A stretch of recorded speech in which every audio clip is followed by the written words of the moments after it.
Gig Gab, episode 411 for Monday, January 8th, 2024.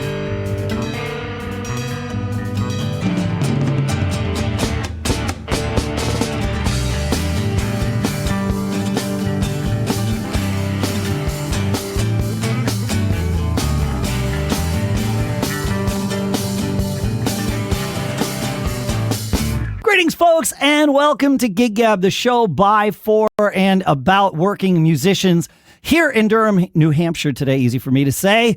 I am Dave Hamilton, and today we have a special guest, listener, but more importantly, audiologist and host of the Talking Ears podcast, Frank Wartinger. Frank, thank you for coming on the show and talking to us about all things hearing and ears.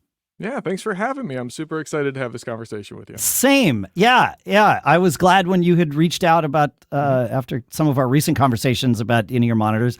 It's a topic we've been talking about on this show for, well, it's an almost 9-year-old show, so for almost 9 years. It doesn't get old. And well, it doesn't. And I have been protecting my hearing since I was 14 years old when I read an article where Alex Van Halen said he had lost like 70% in one ear and 30% in the other. And it's been a mission of mine ever since. I've been on in-ears for about 20 years. Yeah. And so I'm always happy to talk to folks and help educate people about this and educate myself about this too, because I only know what I've learned and picked up along the way. So sure. Tell us about who you are. I mean, obviously you're an audiologist, which means you went to school for audiology. Are you also a musician and that sort of thing? Like, what got you into this realm of things? Yeah, it's a great question. I think this is one of the reasons why I like to listen to your show when it was introduced to me is I spend my free time playing in bands and playing gigs, and I came up in music, mostly recording, mostly live sound production as well. Got it. So my undergrad's in production, studio production technically, but did most of my actual like work in the industry as a front of house engineer. And I still make and produce music, and that's kind of my whole life. But for the last, I guess it's been about 12 years now, I've been a audiologist, working with patients on protecting their ears, testing their hearing. My primary patient load right now is musicians and industry professionals. So that's what I have focused my attention to. Amazing. And you practice is it the Philadelphia area? Did I have that right? Yep. Okay. Yep, Philadelphia area, all over this area. Yep. Just in case there's folks who are local to you, I wish I could find an audiologist who was also a musician, because it would make a lot of these conversations that I need to have easier. We can shortcut some of those. Yeah. So I'm sort of curious about this. Your typical patient, is someone who's like suffering some hearing loss or looking to protect their hearing? Like what brings specifically musicians through your door? It's 50-50. I would say about half the calls I get are simply for, hey, I need some in-ear monitors, or I really need some custom hearing protection, or how can I keep my guitar player from not hurting me on stage every night because this has gotten too loud. Like the kind of functional nitty-gritty, protect your ears conversation. The other half are people who've already either injured their ears, gotten tinnitus, gotten hyperacusis, sensitivity to loud sounds, or even hearing loss, and need help with that. I work with a lot of people with hearing aids already who are trying to keep their stage life alive. Yep. And that's a whole separate, that could be a 4-hour conversation. Got it. There. Yeah. Yep. And then there's also just people who, and this is kind of my favorite, although it's a pretty small minority of the folks, are, hey, I just want to make sure my ears are working fine. What I'm doing is healthy. I'm protecting myself, kind of like your conversation up front. I've been doing this for 20 years, protecting my ears for 20 years. And am I doing everything right? And the answer is usually, yeah, we're fine. That's good. Keep on keeping on. Yeah. So in a general sense, and I realize this might be ground we've covered on this show before, but coming from you, I'd love to hear the answer to what are the things that those of us who are routinely subjecting ourselves to loud sounds, both as musicians and fans of music, or people that wind up watching, live music in loud venues. Like, what are the things that we could and though I don't like the word should be doing? I like freedom of choice with this. Same. Right? If you want to go off and eat too much, listen to too loud stuff, go too fast, that's your choice, right? I guess that's fair. We all have, you got to be able to live your life. Yeah. So there was a gig recently, well, last year, I guess, maybe even 2 years ago, where I was on stage with a B3 with a Leslie for the first time in a long time. And I thought, and I wasn't playing drum set. I was playing congas and singing harmonies. And I thought, you know what? I'm not wearing earplugs for this one. I'm going to enjoy the sound of that, Leslie. Flapping your shirt a little bit. Yeah, exactly. It was like, I know that this isn't something I want to do all the time, but tonight I'm going to let myself do this. But so anyway, anecdotes aside, what are those things? So there's a quick 3-branch way of saying this, which I kind of appreciate. This is from a group called Dangerous Decibels, and I just like the simplicity of this. They say you can do 3 things. 1, turn it down. Okay. 2, walk away. Or 3, if those 2 don't work, protect your ears. So if you have a chance to turn it down, that's the first move, right? And that goes back to all of us guitar players, drummers. It's a little harder, right? How are you going to turn a drum set down in a gig? Rehearsing, you can mute them, but in a gig, it's kind of tough. But if you have a choice, just bring it down a little bit. And even a 3 dB decrease in output is twice as safe or half as dangerous. So it doesn't take a lot to make a big improvement in your safety. Walk away, right? If that's obviously not appropriate if you're the band, but that goes for other sounds in your life, right? So if you're in the band, your ears are important for when you're up on stage and you want to listen to that Leslie, right? And you want to listen to those wonderful tones of that B3. That's not important for when you're mowing the lawn, right? Your ears don't matter for when you are cutting firewood or mowing the lawn or doing other stuff in your life that's just loud. So protect your ears during that stuff, or don't do that stuff. Sure. Right? Think about it like an athlete. If you're an athlete and you got a game the next day, are you going to go, do some manual labor around the yard and potentially hurt yourself? No. So be a little bit more careful of your ears, just like an athlete is of their bodies. Well, and the like last that. one is, it's kind of I have a friend in audiology. Her name's Heather Maliak. She's kind of the music audiologist, if that makes sense. Okay. She always says that musicians are small muscle athletes. Ooh. I like that so much. Small muscle athletes. Athletes of the very small muscles of the fingers. Yeah, the dexterous muscles, as it were. Yeah. Yeah. But endurance is important, right? Absolutely. Yeah. Longevity. And the small muscles in your ears too, right? Like there you go. Yep. In your mouth, everything. So I love that. That's nice. The last one then is, if all of that fails, then we have to protect our ears. And the reason why I put that last and why I think that it's helpful to think of it last is it's so often the case that somebody like me who, I'm an audiologist, I'm all about safety and protecting your ears. It's so often that the only message that we get to send is plug up your ears. And as a musician, as well as I do, there's a compromise whenever you stick something in your ears. Yes. There's maybe a positive if we're talking about in-ear monitors, or if we're talking about bringing down loud stage volumes with filtered earplugs, there's a positive there, right? You can hear better. You can hear more clearly. Your ears aren't distorted and fatigued by the end of the night. But there's always a negative too. And we have to balance that. And some people can't get over the negative. The isolation of in-ear monitors, the odd sound of your voice when you have earplugs in. And if we ignore the fact that there's a negative or a consequence, then I feel like I'm just yelling at people to protect themselves. And then it sounds like I'm just saying floss every day. It doesn't have the practicality. Yeah. Fair. Yeah, interesting. And all of this makes sense. Let's talk about, let's stick with the protect your ears in a general sense thing. The most practical part of it. Well, yeah, but I mean, like these other things,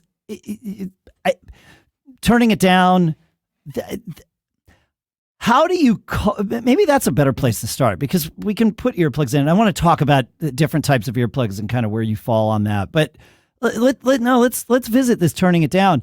Sure. How do you coach someone who is used to having a blisteringly loud guitar on stage through the process of, hey, if you're not comfortable or you're not ready yet to move to IEMs, which, like you said, is it's a transition and not everybody succeeds at it. If you're not ready for that, how do you coach somebody through dealing with softer sounds? Yeah, I think it depends on the stage where the person's at, right? Okay. Because I have people come to me, they're either young or they're not young anymore, but their ears haven't realized that they're not young anymore, and they still test perfectly. They don't have any auditory issues. They are just doing what they're doing, and they have been loud on stage for 20, 30, 40 years. Yeah. And they're saying, why do I have to change? And the answer is short. There's a couple ways to handle that. First off, if it makes you happy, do it. Right? We said that right at the beginning. Like, if loud guitar makes you happy, play loud guitar, right? Yep. But look at the consequences. Look at the downstream things that happen, which is if you're louder than everything else on the stage because you like your double stack or whatever, you're actually hurting the show, right? You're hurting the sound. You're making it harder for the front of house engineer. You're making it harder for everybody who's in the front row. You're making it harder for the other musicians on stage to hear themselves, to get a good monitor mix. Talk to your monitor engineer and see if they like the fact that you've got a double stack diamed on stage. Probably not. Yep. Right. So, enjoy what you enjoy, but be a good neighbor, be a good team player. Right. Yeah. But that said, loud guitar amps sound amazing. So the other end of that is spend some time. I can focus on guitar here, but it applies to pretty much any other instrument. Spend some time experimenting with the gear. If you're a gearhead and you like the loud gear, you can get a Fender Champ to sound amazing at a lower volume than your 100-watt Marshall head if you take some time to experiment with it, right? And we're all chasing this sound that we hear on records, right? We're chasing that, the Led Zeppelin guitar tone or, Judas Priest or whatever. We're chasing that sound. But then if we go and look at the studio notes, most of them use small amps in a big room, turned all the way up. Mic'd in a certain way. Yeah, exactly. Yep. Yeah. And what you just said is true for drummers too. Like, I can find a ride cymbal that sounds like what I want my ride cymbal to sound like.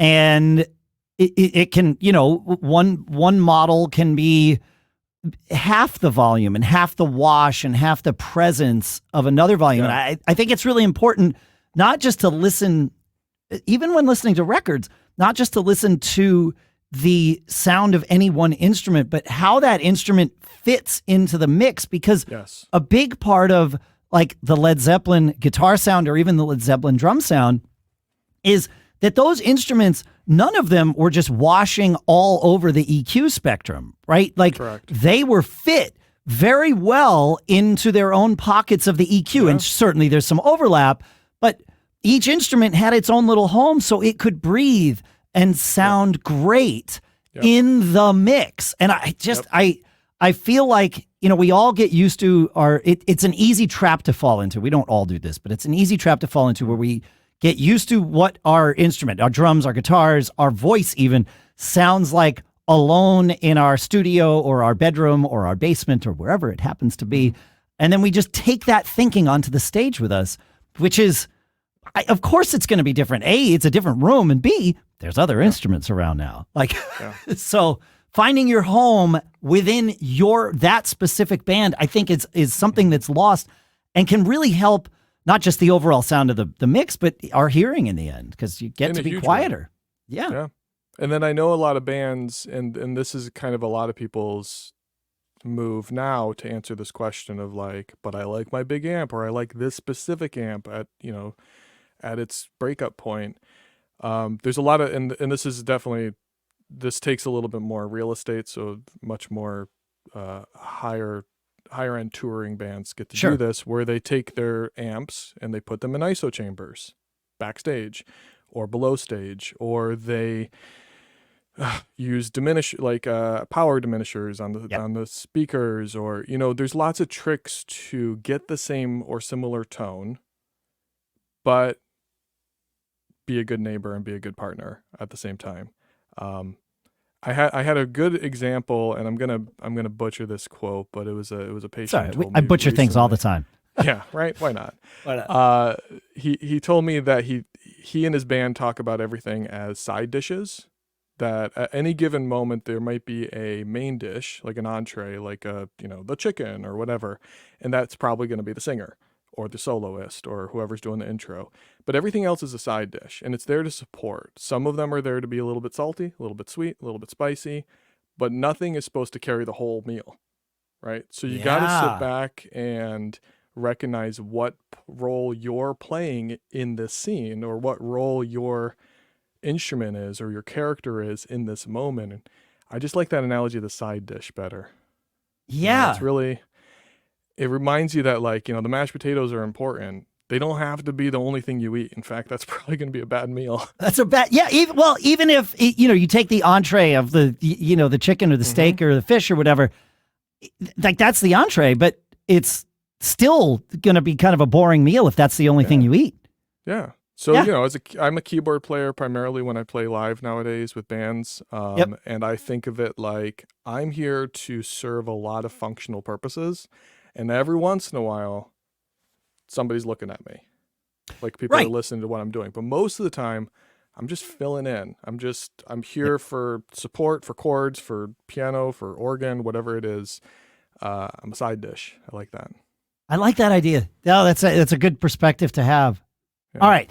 So we've talked about turning it down. Now let's talk about protecting our ears. So, let's start with earplugs for this.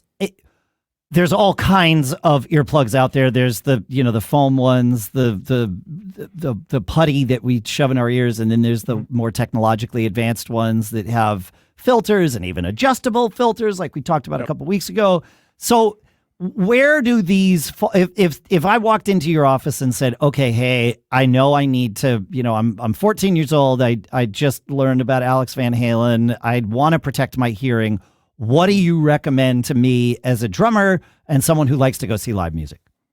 Yeah, that's great. So the short answer to that direct question is probably a pair of filtered earplugs that knock down the sound level, but do so in a musical way. Do so in a way that's not going to color the sound too much, change the timbre, knock out the highs. They're just going to bring the volume down, kind of like you hit a dim switch on your mixing board, or you just turn down the volume of the world.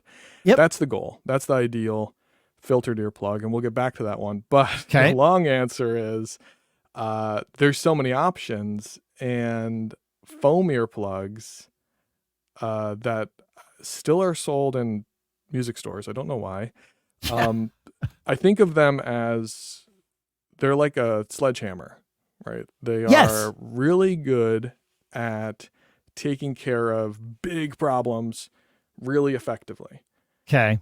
But you would never play your drums with a hammer, right?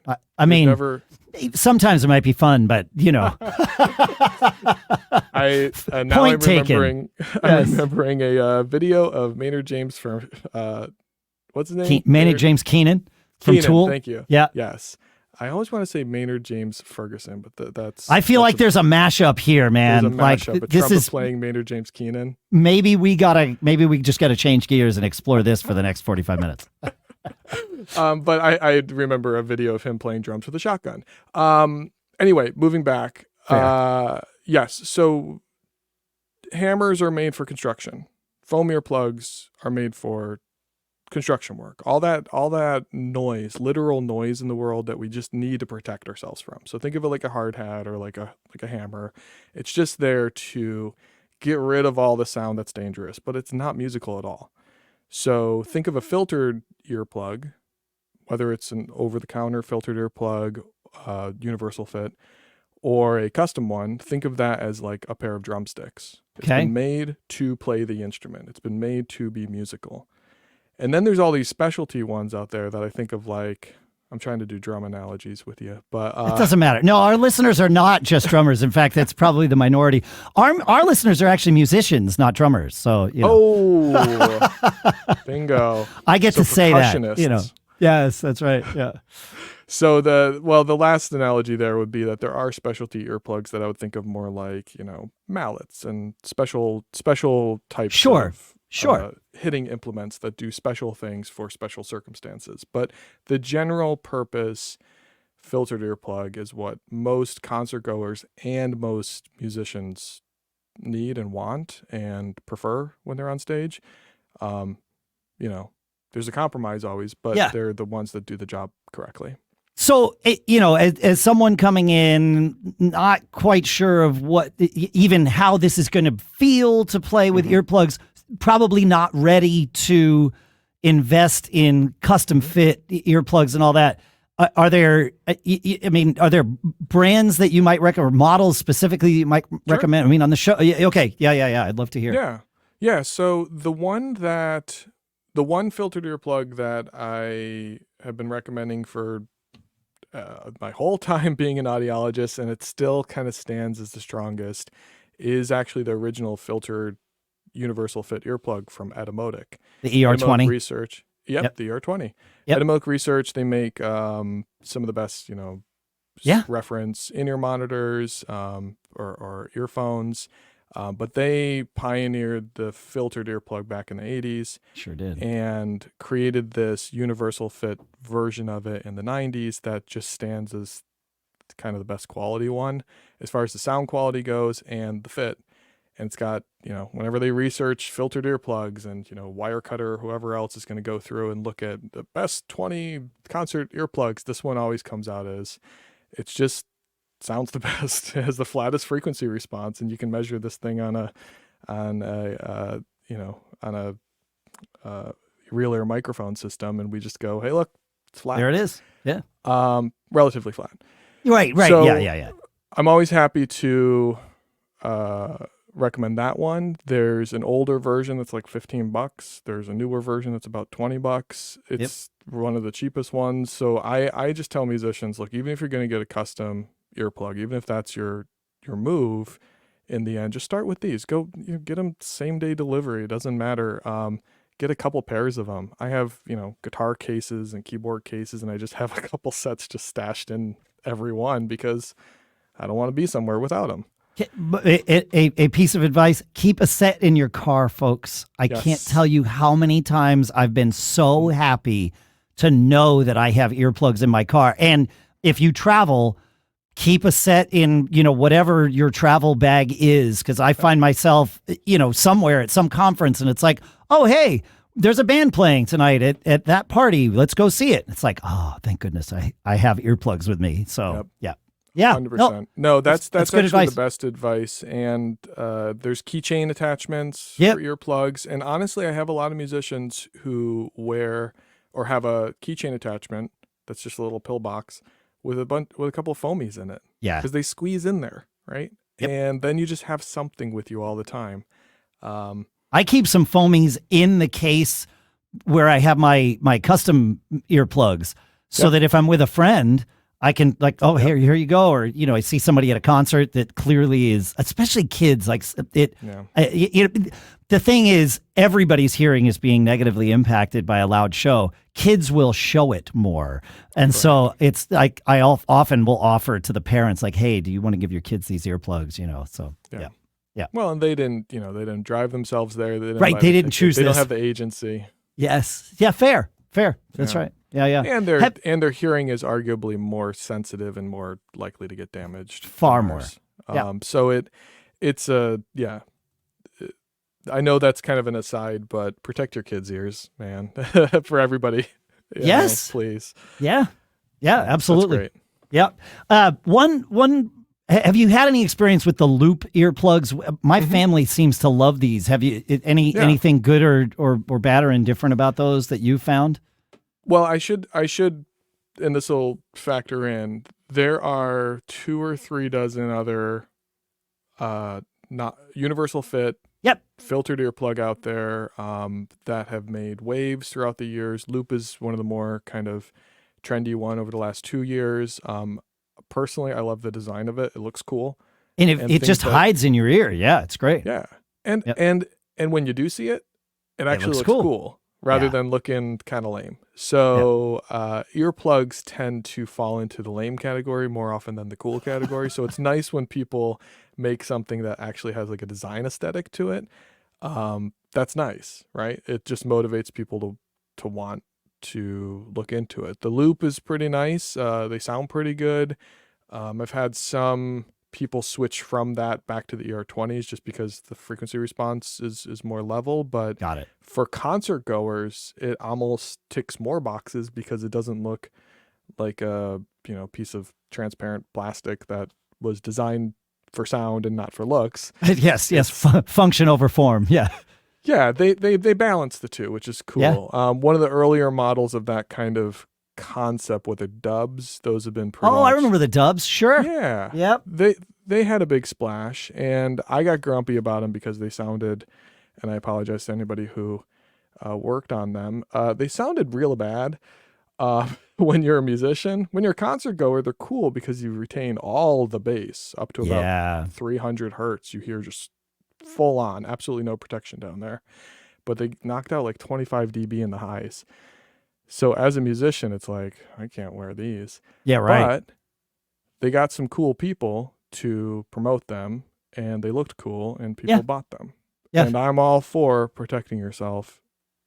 That's fair. Any way that goes. So. Yeah, that's fair. Yeah, absolutely. Absolutely. Yep. There's a couple other ones. I don't know how many I should name, but vibes are pretty common. Okay. Erasers. There's one that... how do I want to tell this story? I just worked with a small group from one of these mega churches.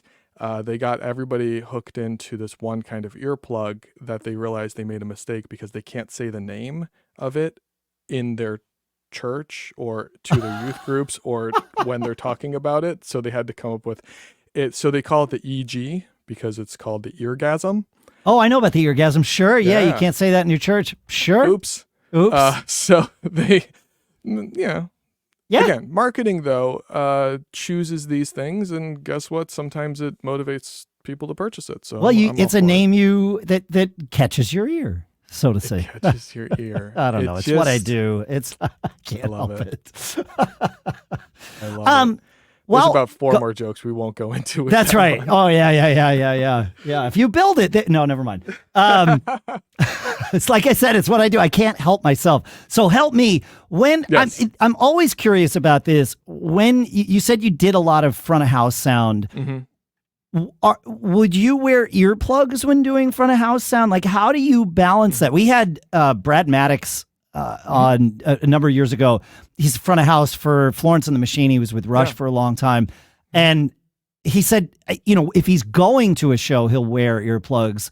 But he said, if I'm going to put earplugs in while doing sound at like a Rush show, he's like, I put foamies in because that's what most of the audience had. And that kind of blew me away. So I'm just curious, like, how do you protect your hearing as a front of house engineer while still mixing for the unfortunate masses who aren't yet protecting their hearing?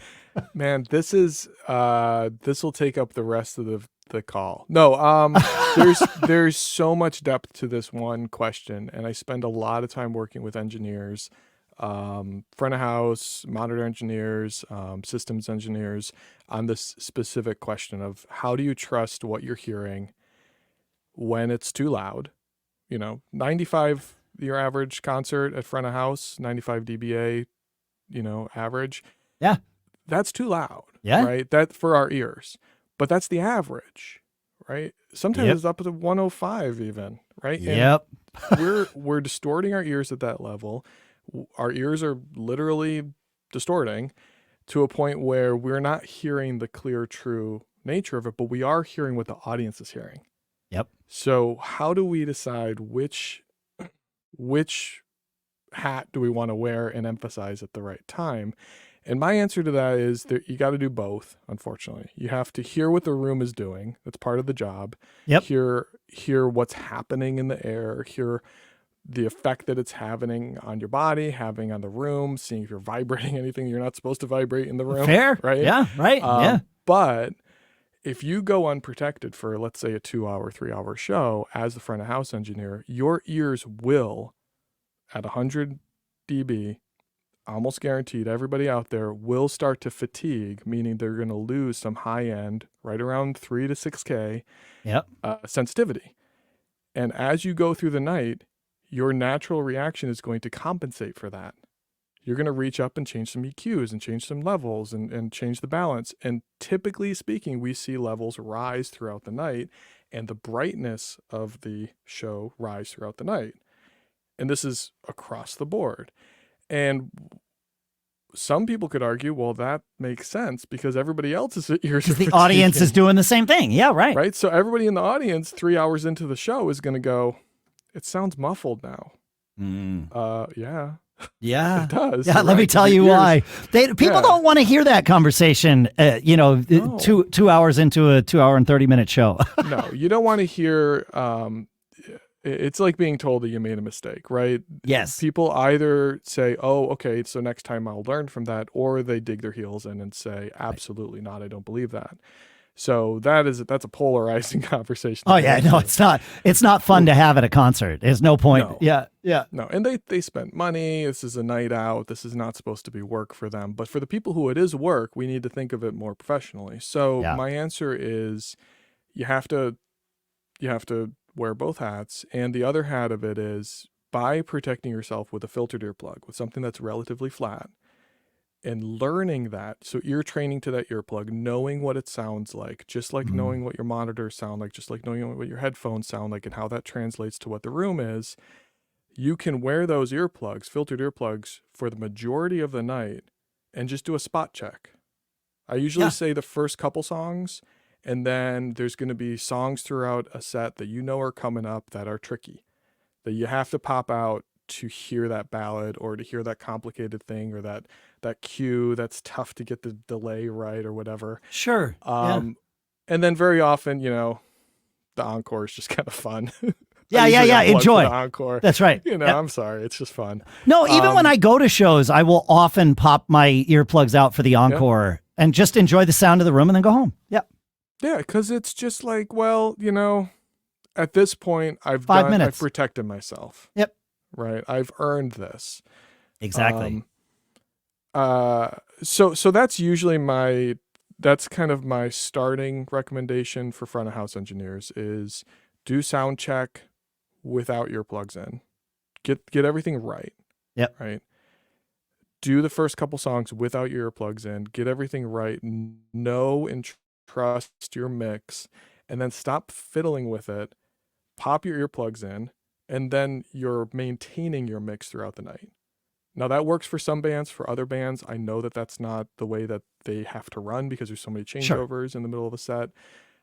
Festival folks have this tricky if they're doing 20-minute sets of 16 bands in one day. It's like, well, what does that mean? Where where do you go from there? Only playing 4 songs, so I mean, you got to be careful with that. But generally speaking, that's where we start, and then we can kind of go one way or the other. That makes sense. Thank you. Yeah, that's great. That's great. Yeah. All right, let's talk about in-ear monitors in general, because I think there's a lot here. One thing, and I'd love to get your thoughts on in-ear monitors as we go through this. Where I'd like to start, though, is something that you do professionally, which is the subject of getting molds done. Yep. When someone comes in, you are an audiologist that is a musician and routinely works with musicians. most audiologists I talk with, I have to, like, they understand the idea of in-ear monitors from a 10,000 foot level, but they have no concept of what this is going to be like, why certain things are important, why certain things matter or don't matter. Yeah. And so what I'd love to hear from you is not only what you do with a patient that comes in as you're getting them fitted for IEMs, but advice that you would give to someone who is not close enough to have you be the one to help them, get fitted for these, and what knowledge we can arm our listeners with as they go to their audiologist and even seek out the appropriate audiologist in their neighborhood to get them fitted so that they can go down this path. Yeah, that's great. There's a lot, trying to decide where to start with that, because there's a lot to kind of unpack. But let's start at the very end of that, kind of getting people to the resources, right? Yep. And you're totally 100% correct. 90-something percent, maybe 99% of audiologists, they can do ear mold impressions, great, because that's part of our training, that's part of our task with hearing aids. But hearing aids, 85% of hearing aids nowadays, that number might be wrong, you can quote me, but it might be wrong, are not custom fit anymore. They're behind the ear, universal pieces in the ear. We still have to make custom fits, but significantly less than 10 years ago, even. Significantly less. So this is kind of a skill that everybody knows how to do, but it's going by the wayside a little bit as far as how often they're doing it. So the other thing to think about there then is that your general audiologist did not choose to work with musicians and generally is fitting hearing aids, doing hearing testing. And when we come in and say, I need in-ear monitors, their office staff very often is the person answering that phone call, and they say, what? Because that's not on my list of things. Oh yeah, they have no idea. They need to go talk to the doctor and call you back. That's right. Yeah, exactly. Yeah. And then what we're doing in music audiology, so I consider myself a music audiologist, and what we're doing, this small group of music audiologists, is we're spending a lot of time educating is a polarizing word too, but we're spending a lot of time putting out education about how to handle that exact question from the audiologist perspective. So we do a lot of professional training at conferences. I've got webinars constantly training audiologists on how to work with musicians. We even wrote a 20-something page practice guideline for the American Academy of Audiology, just saying, here's what you do. When somebody calls in and says, hey, I'm a musician looking for in-ear monitors or earplugs, these are the steps. Yeah. And so the audiologist, the doctor in the space, in the office that you call, they might say, yeah, let me go look that up. Type. Now I know what to do. And then they'll call you back and they'll have, a 10,000 foot overview, like you said, but that's better than, flying by the seat of their pants and just, At least they have something. Yeah. Their patient isn't the first one to tell them about these things. Yeah. Exactly. Yeah. So then back to the musician, how do you seek the right person? When you're doing your online search, you type in audiologists in my area, people close to me or whatever. Look on their websites for folks who specifically mention musicians care, hearing protection, or in-ear monitors. They might have thrown the language on their website without knowing what it means, but they probably intentionally did that. They probably put it there on purpose. The other thing that you can look for are there are lists on many of the in-ear monitor manufacturers' websites of preferred audiologists. And these are generally slightly vetted lists. They're people who've either reached out to the in-ear monitor company and sent in molds to be approved, or the in-ear monitor companies reached out and said, hey, we don't have anybody in Nebraska.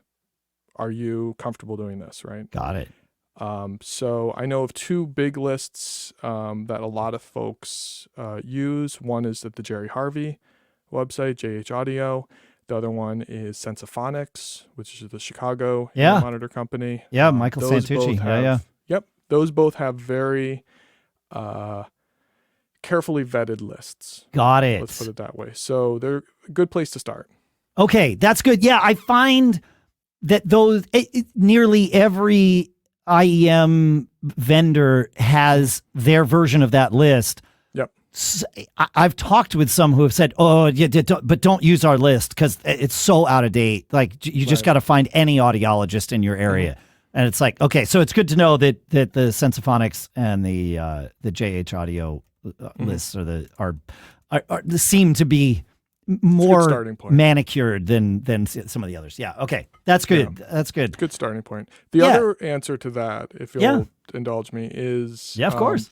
Since there's only something like 12 of us who focus 100% of our efforts on music and entertainment people, we're available for virtual consults as well. And Music Cares, the Grammy and Recording Academy. I've been working with them for 10-something years now. They have partnered up with this organization called tunedcare.com. Got it. And through Music Cares, anybody who's eligible for it, which just means you're in the music industry for 5 years, or you've released 5 or 6 records, I forget how many it is, or commercial releases, you're eligible for all these benefits. And one benefit is a annual 1-hour consult with a music audiologist online, a virtual consult. Amazing. And half of the time that I spend on these consults is very often just finding them local resources. Okay, you're in Los Angeles. I've got 2 people in Los Angeles who are just world class. I'll send you to them. You're in Nashville. Guess what? There's 10 people in Nashville that you can go and see. Yeah. You're in Nebraska. We're going to do a little bit of hunting online and finding somebody, right? Yep. And half the time when I see folks on these televisits, they're touring, they're traveling, they're off in places. And I say, well, what are the next 10 cities you're going to? Oh, you're going through Atlanta. I've got somebody in Atlanta. Right? Great. We got you covered now. So it's just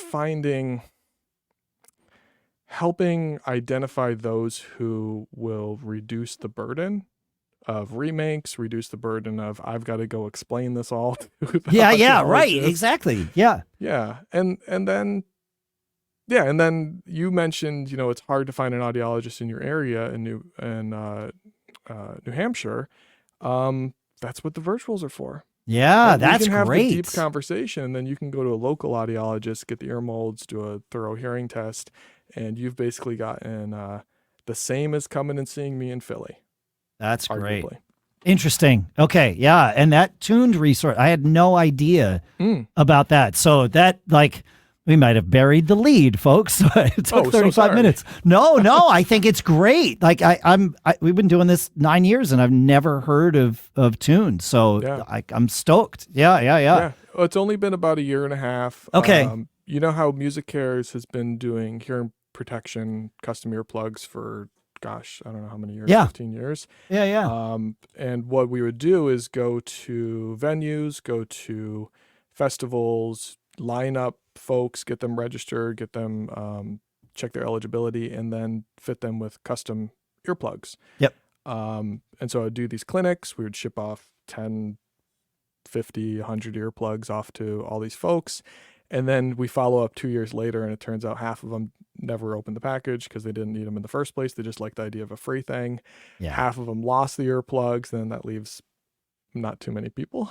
So many things that are good for us. It was said to me early on, the reason you have to pay for therapy is so that it helps you. And the story you just shared, it supports that. Like people who went and spent, and custom fit earplugs aren't terribly expensive. I mean, they're not cheap. They're not free unless you get them this way. But, for $150 for the earplugs, probably another, $50 to $150 for the molds, depending on who you go to and how you get those done. Yep. But still, you're $100 to $300 in for these things. But if you're going to spend $100 to $300, you're probably not going to forget about these things. Correct. And whereas if they show up for free, you might, like you said, you might never even open the box because you didn't order them. You didn't spend your money on them. So yeah. You might not. No, I mean, there are exceptions to that. Of course. I've had people who reach out and said, hey, look, 8 years ago, you fit me with these custom earplugs. They saved my, touring career. And now I've lost one. I will trip over multiple city lines or state lines to get to you to get this replaced because it means that much to me. So Yeah. so music cares, during the pandemic, we had to stop the clinics. Sure. Right. Go figure. And when they decided to restart the clinics, and they are doing some now, they said, how can we make this more impactful? How can we get more of our actual goal, which is protecting folks' hearing, done? And sending out earplugs is very much giving a man a fish, right? Versus yes. doing consults and training folks and having these conversations and giving them resources and contacts is teaching. Yeah. And the earplug might be a part of that, but very often I get people who go, now that I understand how important this is, my own money, my own pocketbook is coming out. I'm going to sell that pedal that I haven't used in 10 years, and that's $300 right there, and that's a pair of earplugs, and that's worth it. Yeah, I agreed. All right, so I'm going in, I'm getting fitted for in-ear monitors. Oh yeah, in-ear monitors. That's okay. No. This was a good little detour. I just figured I'd bring us back. So I'm getting fitted. There's like, if you've listened to a conversation about this, the subject of bite blocks comes up. There, some manufacturers want them, some manufacturers don't care. Some say you should be moving your mouth during the process. Some say you should be still. In general, what can I as a patient do as I'm going in to get molds done to give myself the best chance of the right fit the first time? I love that. And there's a lot to talk about here too, but I always like the short answer to something is whichever manufacturer you are ordering from, you've decided on a model, you've decided on a brand, for whatever reason you did, follow their instructions. That's the short answer, because they know their product the best. And they know their manufacturing process the best too. Sure. Yeah. Right. You had All Claire on. I'm sorry, I'm blanking on his name. Andy Swanson from All Claire. Thank you. You're Andy welcome. Swanson from All Claire. He talked about how his production process asks for a specific kind of impression because they don't make adjustments to X, Y, and Z, the canal dimensions and the morphology at first fit. So they want a consistent starting point. Sure. Which means if they have to make an adjustment, the second step to that is they can say, so since you did it with the bite block the first time, try it without, try it with mouth closed, try it with mouth open, and we'll go from there. We'll figure out which one's going to work. Versus if they start from any random starting point that the audiologist chose, then it's a much more complicated troubleshooting. Right? That makes sense. Yeah, because they weren't there to do the arguably most important step in the process is getting the mold. Yeah. Exactly. So that's the reason that they or anybody is going to ask for one thing or another. So one company might say no bite block is necessary. One might say closed jaw. An important part to this conversation is that there are two main types of in-ear monitors. There's acrylic shell or hard plastic, and then there's soft silicone or soft plastic. They're both plastic.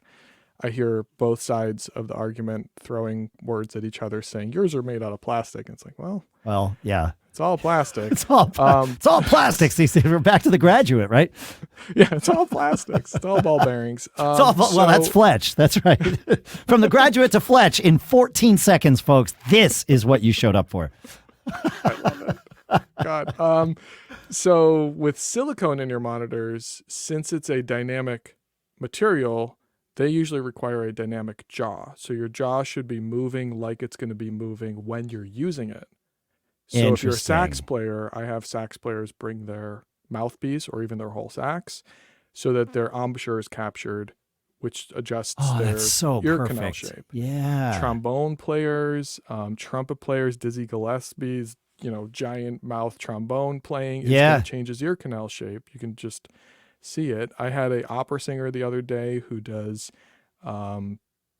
she does opera voice, but it's more for like stage shows, so she's not necessarily like the opera singer on stage who Sure. wear inner monitors, she's backstage making those amazing sounds with her face. And she needs inner monitors, but every time that she sings, her inner monitors pop out of her ears like a cartoon. So we had her singing at 100 decibels in the office with the material in her ear. With the material in, yeah. And then her inner monitors, guess what? They don't pop out. They feel a little weird when she's not singing. Of course. But when she does the when she opens wide, they stay in, and that's when she needs it. So you just kind of you have to match the shape of the person's action for it, if that makes sense. It totally makes sense. And my advice to folks would be have this have this conversation with somebody like Frank here, remotely if you can.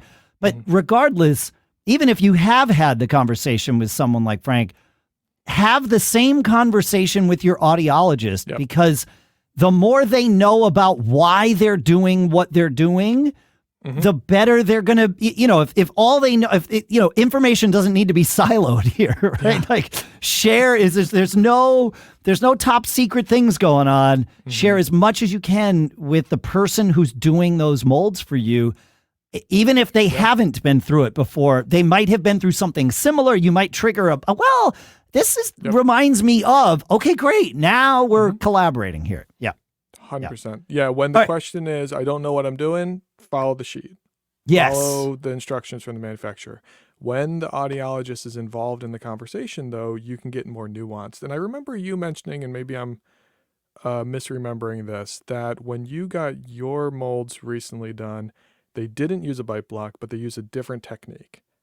Yeah, he didn't have a bite block. Sure. But he said, I totally understand why you would want that. So here's the thing.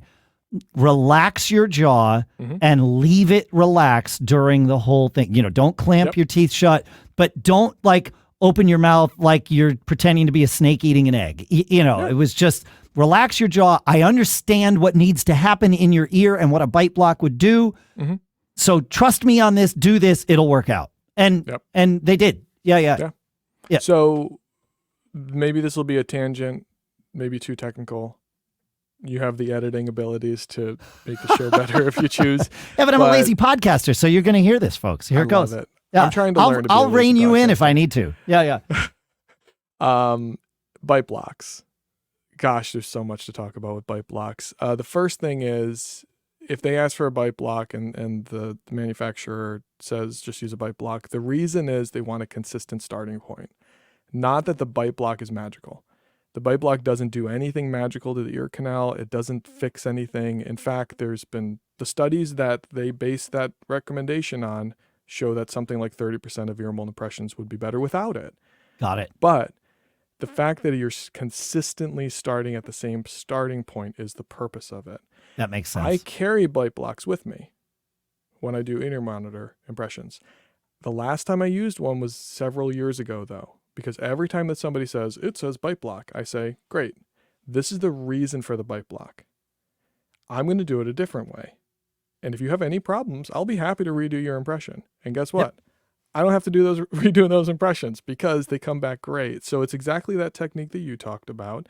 The purpose of the bite block is to hold the jaw open in a consistent, non-moving position. The problem with the bite block, two things. One, keeps your lips open too, and that's uncomfortable for 5-10 minutes. Super uncomfortable. Dry mouth, it's horrible. Yeah, I hate hearing people breathing like that. It's just everything's bad about it. I call it modern torture. And you have to taste like the styrofoam. It's just really yucky. Yeah. If the CIA is listening, 1 hour with a bite block sounds like a great way to torture somebody. Oh yeah, people give everybody up if you force them to go through that. That's right. 100%. Yeah. So the other problem with it is that I often find people clenching onto the bite block, which is the opposite of what we want. We want you to not clench your jaw. So the bite block can actually introduce a problem point there. So what I recommend people do is, my imagery, I'll give it out for free, I don't care, is exactly what you said. You relax your jaw. I call it the dumb guy look, where you just kind of drop your jaw like, yep. I don't Anybody in audio, I'm sorry for that sound that came out of me. But you can keep your lips together so your mouth doesn't get dry. So the idea is teeth apart, lips together. And then I say, imagine that you had a very small egg in your mouth that you were trying not to crush the whole time. Oh. So just relax the jaw, hold it there. Think of it like a yoga position. It's not supposed to hurt. You're not supposed to see how low your jaw can get and touch the floor. And if you can do that for the whole time and not talk, then our impression is going to come out more consistent and better than if I used a bite block. Because that makes sense. Those negatives, right? Yeah, avoids the clenching and all that. Yeah, makes perfect sense. Now I'll explain that to folks, and then if they say, but the sheet says bite block, fine, I got them in my bag. Yep, this is it. I'll be happy to torture you. Yeah, as someone who has used bite blocks, it is torture. It's awful. When my doctor said we can do it without a bite block, I understand, and basically, the same thing you said. I couldn't have been happier. I was like, "Yep, I'm on board. I will follow all of your instructions if we can avoid a bite block for the next 5 minutes." Yeah. All right, one probably last thing that I want to ask you is sort of combining several things that we've talked about. Initially we talked about turn it down, right? 3 dB lower is twice as safe. Mm-hmm. When you put your ear monitors in, especially for first time, people getting into this, you're used to a 100 dB stage.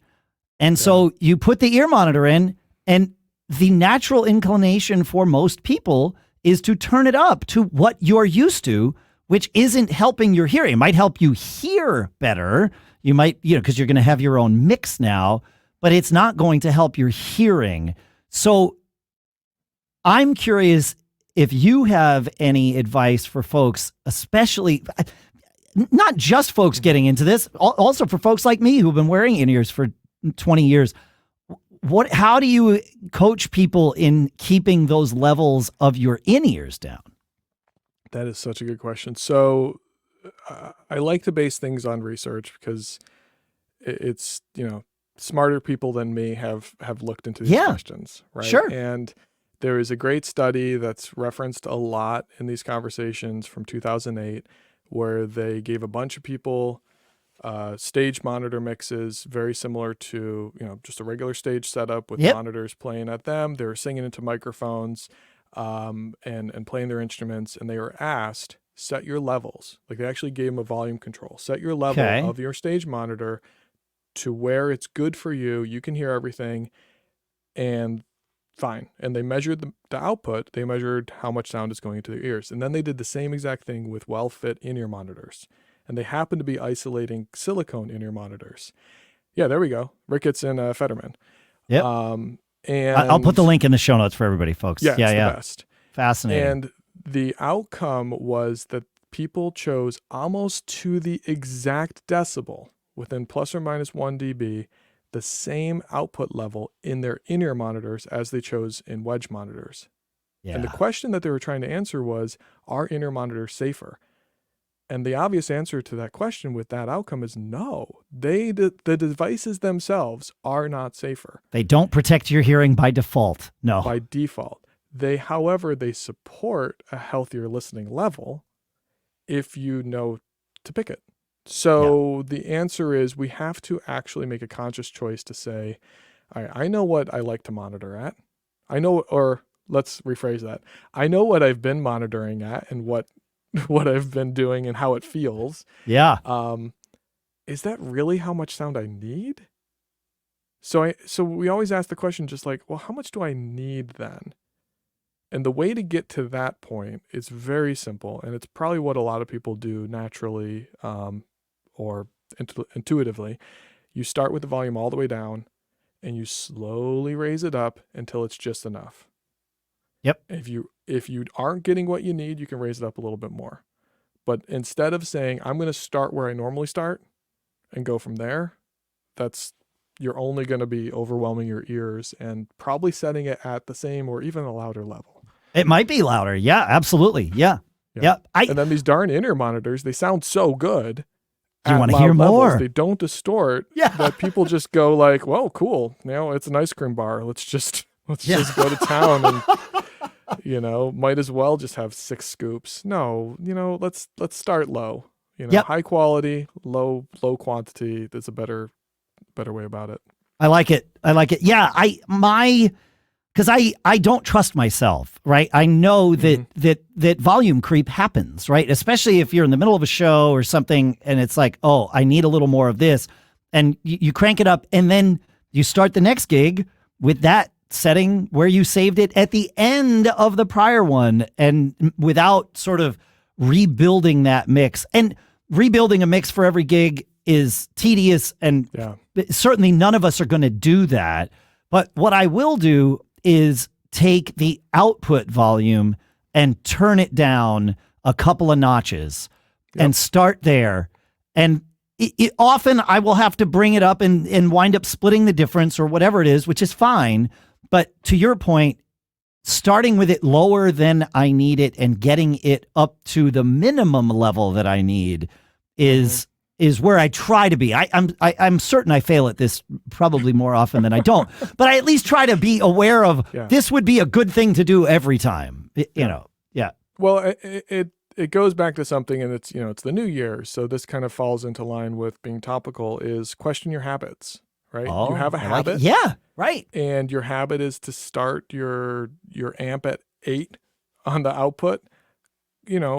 Question if that habit has maybe an alternative that can be healthier or better sounding or contribute to a longer career or support you a little bit better. So just question that habit. It might be that habit remains, but at least you questioned it. But at least you did it intentionally. Yeah, it wasn't just it wasn't just momentum that carried you there. I love that. I like that. Yeah. That's like I said, I come up with all these words. I mean, I didn't invent the word intentionally. It turns out it was another guy, but it's a whole, we've got a lawsuit going on. Yeah, it was the Websters. That's right. It's freaking Websters. Yeah. Thank you for doing this. This has been fantastic. And I think that's a great sentiment to end on is take all this knowledge and then that we've shared here and then just use it to question all of our habits. I'm definitely going to be questioning my habits about this. Yeah, because I'm sure I listen too loud, or I think I need my snare drum louder in my ears than I actually do, or whatever. So yeah. And again, it's fun. It sounds good. Enjoy it. Love it. I had an engineer. In fact, it was Bill Tasto who is whenever Paul on the show over the years would say everybody needs a Bill. That's the Bill Tasto, Paul's sound engineer and all that stuff. Yeah. And I went and played, this was, I don't know, 7 or 8 years ago. I went and filled in for Paul's drummer for a weekend out west.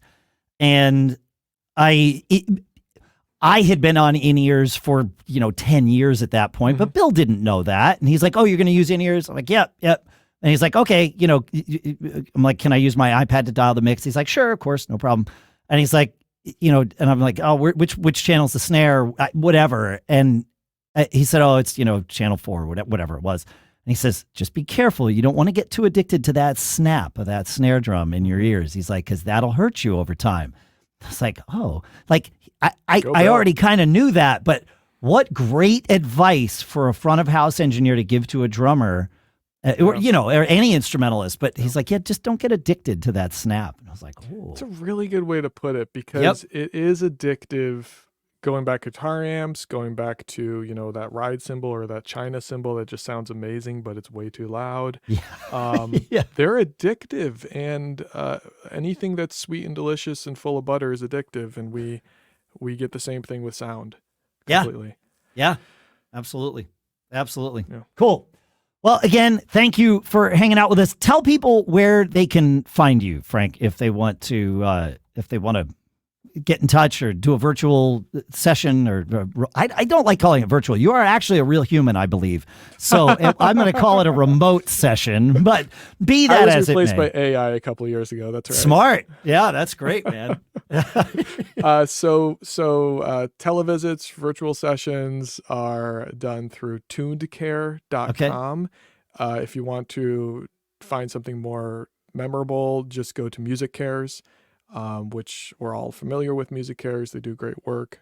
Check out their hearing wellness section of their website, and you'll get right over to TuneCare. Check your eligibility, and love to see you over there. Amazing. If you're in Philadelphia, reach out to me. My practice here is called Earmark Hearing Conservation. And I travel all over Philadelphia. I have a couple locations where I can see you. You can come to me throughout the city, but usually most of my folks I'm seeing in their studios or venues or interesting. traveling around. I go up to New York a lot. I go down to Delaware, out to, Lancaster, Lidditz, Rock Lidditz is the big place out there. So I travel everywhere to see people. Amazing. And then I do co-host a podcast on this topic. We generally are interviewing musicians or audio engineers or music audiologists, and we have conversations not too dissimilar to this, actually, which is great. And it's called Talking Ears. And I co-host that with another audiologist, Dr. Juan Vasquez. He's in Chicago. And any of those places. Amazing. Thank you for sharing your time with us, sharing your expertise with us. This has been absolutely fantastic. Folks, if you want to contact us here at Gig Gab, that's feedback@giggabpodcast.com.